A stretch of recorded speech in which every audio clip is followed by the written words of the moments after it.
So just got myself a cordless 3/8 impact wrench. So impact wrench is a little bit different from an impact driver. Impact driver is meant for basically using, driving screws and such, and that's why it's called a driver, for screwdriver. And you can put a little adapter on there on an impact driver, but it doesn't quite. I don't think it's quite the same. I think it's better to use an actual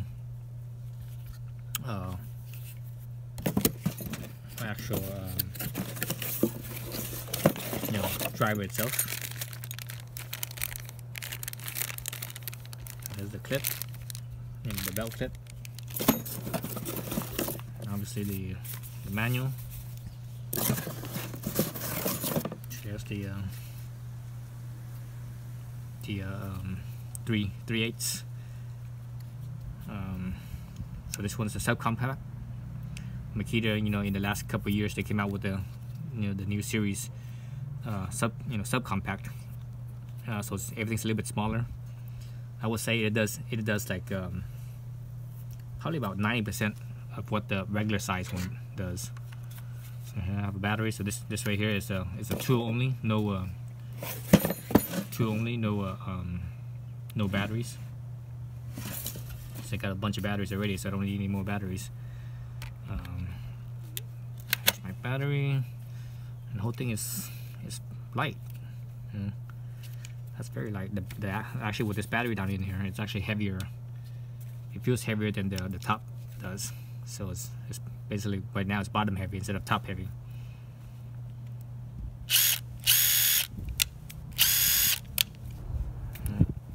And get your little power setting here. I guess that's what, soft and hard, or S and H, slow and no. It would be S and F. I guess S is soft and H is hard. Anyways, slower, harder, and they have a reverse. Basically, what this reverse feature is in here. They can see that right there. What the reverse feature is, you can see it's lit up. Now it's not lit up.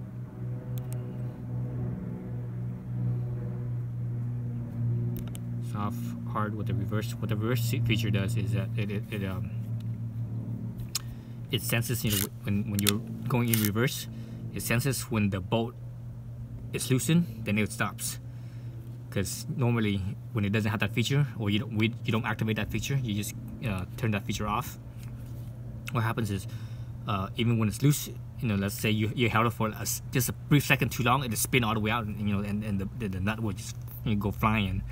So that's what that feature is for. Kind of neat. Let's see.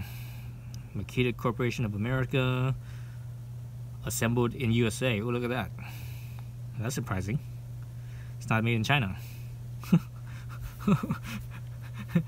That's the first time well, I shouldn't say the first time, but it's been a long time since I've seen a tool that's assembled in the US, and obviously, not all the parts are made from wherever. That's the thing with manufacturing nowadays, is that certain parts are made in certain countries just because it's it's easier. Let's see, this thing is assembled in the US, so I would guess that probably the important part of it, the guts, is probably made in Japan. Makita is a Japanese company, and maybe some of the cheaper parts like the body and stuff is probably made in China. So US assembled. It's kind of like looking at the battery here. The battery here is Makita USA, cell made in Japan, further processed in China. So basically the actual individual cells themselves are made in Japan, and the rest of the assembly is made in China. So this thing is assembled in USA, so I'm guessing the internal, the guts, is probably Japan made, and the external is China made. Actually, now I'm curious. I want to check out my other recent tools I got. I don't think they're I don't think the US assembled. Let's see. Oh, let's see what I got here. Here's my little sawzall, if you will. Let's see. Makita Corporation, made in China. So there you go. That one's made in China. It didn't say nothing else. It didn't say assembled. It just says made in China. If I look at my old impact driver, this one's made in Japan. Now this one is this is one of the first, at least the first high-end driver that the Makita came out with. You know, with three settings, three speed settings, hardness settings. Let's see. Here's my older hammer screw drill. This one is assembled in USA, so this one's also a higher end one too. You know, all the brushless ones tend to be a little bit better than the non-brushless. So that's those ones. Let's grab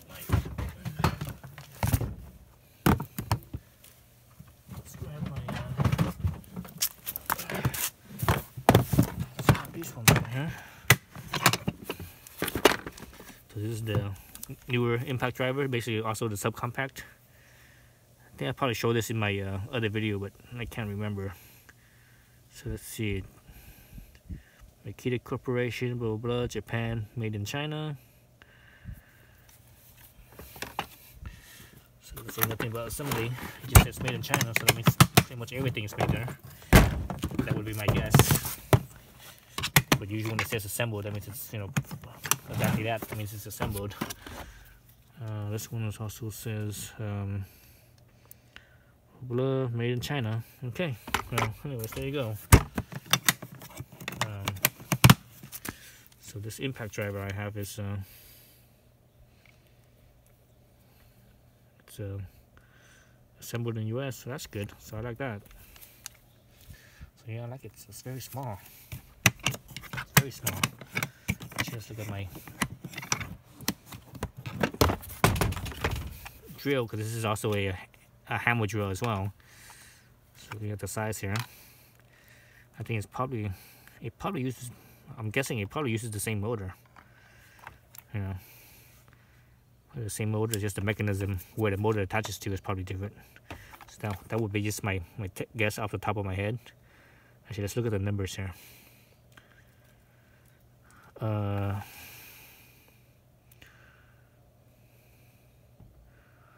look at this. Just look at this hammer drill. I never noticed this before. I never looked at it before. It says concrete up to 1/2 inch, steel up to 1/2 inch.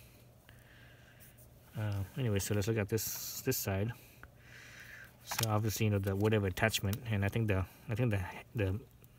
motors themselves are probably the same. See, grips, small grip in there is good.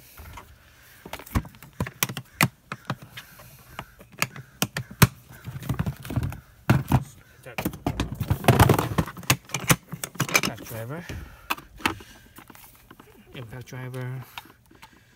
Again, looks like the same size. On this side, looks the same. I think it's the motor itself is probably the same. And it's just the front attachment is slightly different. And these two actually are almost identical. It might be that the head is just different. Actually, let's look at the specs here. 1300 to 2400. That's the speed. 1300 to 3000. So this one's a little faster. And the hammering is 0 to let's see, the hammering is, what's that? 2000 to 3600 per minute. Is that right?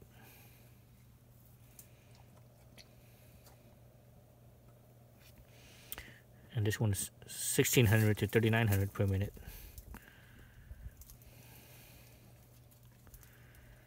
So there is a difference. Letters here: 74LJ, 74LJ. 2 listed on the underwriter's laboratory. That's interesting. That has the same number there. Anyways, so there's my new impact driver. So that way I could just put the socket directly on here instead of using an attachment. You know, I don't really like this thing because this thing is so small and thin. When you use attachment, especially with a bigger socket, you know, on the attachment for the socket itself, they're not all that,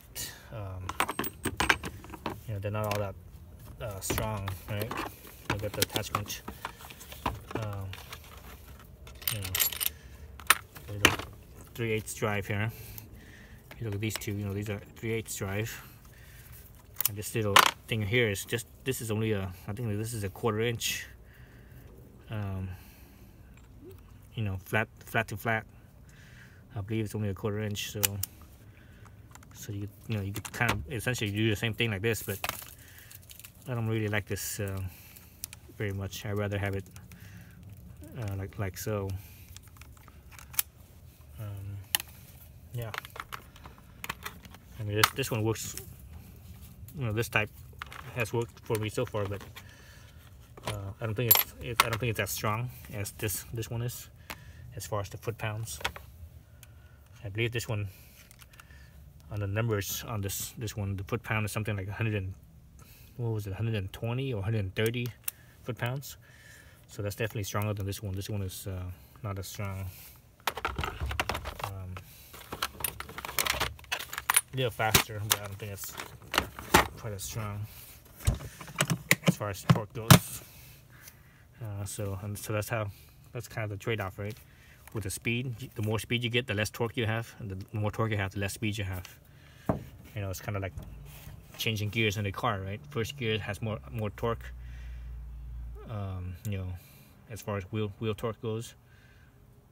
Well, second gear has less wheel torque, but has more speed for the same, you know, same RPMs. But anyways, so enough of that. Thanks for watching.